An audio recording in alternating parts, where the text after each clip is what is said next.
we've talked a lot about ideal gases. Now we're going to talk about real gases.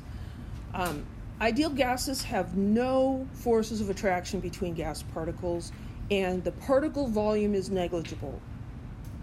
Real gases act very much like ideal gases at standard temperature and pressure. Here we've got a table showing molar volume of an ideal gas. This is at STP, 22.41 liters.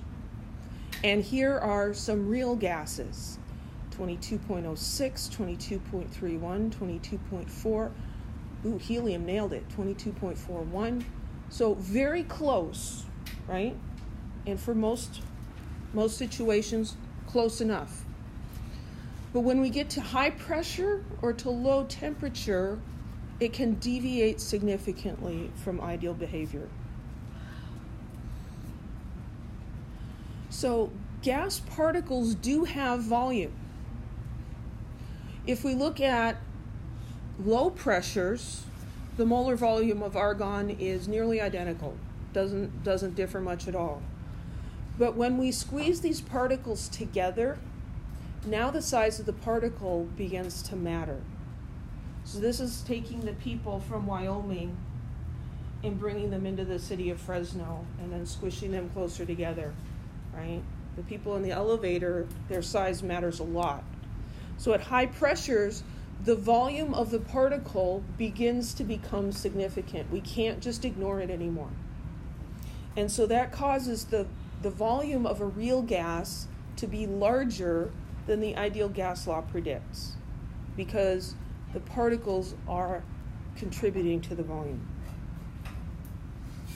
So we can graph this. Here's molar volume versus pressure. So as you increase the pressure, the volume gets smaller, right? So here we have an ideal gas in red. And what color is that? Green? Argon in green. Up here, those lines are on top of each other, low pressures. As we increase the pressure, and 1,000 atmospheres is really, really high pressure, now we see that the argon's volume is larger than predicted by the ideal gas law. That's because when you squeeze argon so tightly together, the particles are having an effect on the volume now. So this has been quantified back in 1873. Johann van der Waals added a term to the ideal gas equation to describe this behavior. So I'm going to tell you about this, but we're not actually going to use this equation. So volume equals nRT over P, that's the ideal gas law. For real gases, then you have to add a term, NB. N is the moles of gas in that sample, and B is called a van der Waals constant, and that's going to be specific to different gases. You'd have to look that up. Most of the time we don't have to worry about this, but if you're dealing with a high pressure situation, you want to be able to tell, well, how much larger is the volume going to be? And this equation would allow you to figure that out. We also have deviation at high temperatures. At low temperatures. At high temperatures, the gas pressure is nearly identical to that of an ideal gas. The ideal gas law works great.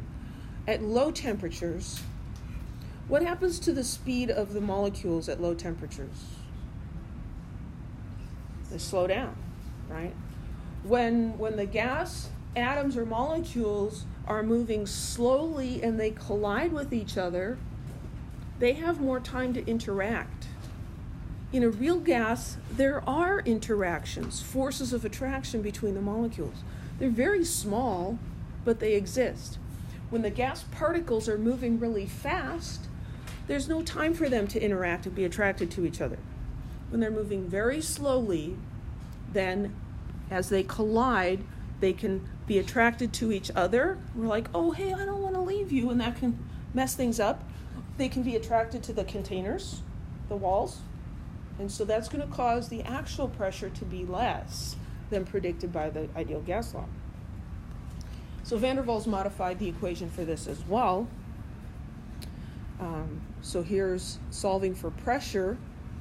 The pressure is going to get decreased by a factor that depends on the moles and the volume of the gas and another van der Waals constant, A. Again, this equation is out there. Don't worry about it, though. I just want you to have seen it. Here we're looking at a graph of pressure versus temperature. Up here at high temperatures,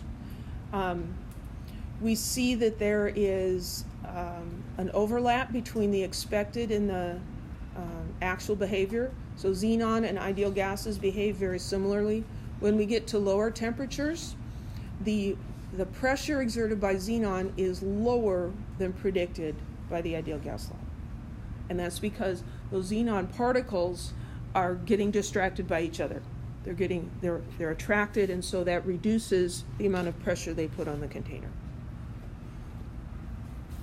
And combine both of those factors, and you can really make the ideal gas law look ugly, right? Isn't that nice? No, it's not nice at all. So that's the van der Waals equation. There's a table of constants.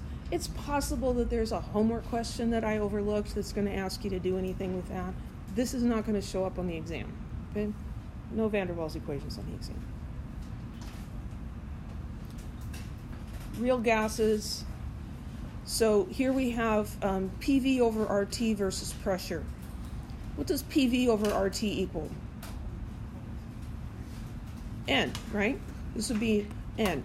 So here, an ideal gas, PV over RT, that should equal, for 1 mole of gas, it should be 1 all the way across. We see different behavior for different gases. For helium, we see that this is higher than expected, and that's because the molecular volume is the most important factor. For water dips way down. For water, a bigger factor than molar volume is the forces of attraction between the particles. And some of them, like xenon, have one effect at lower pressures and another effect at higher pressures.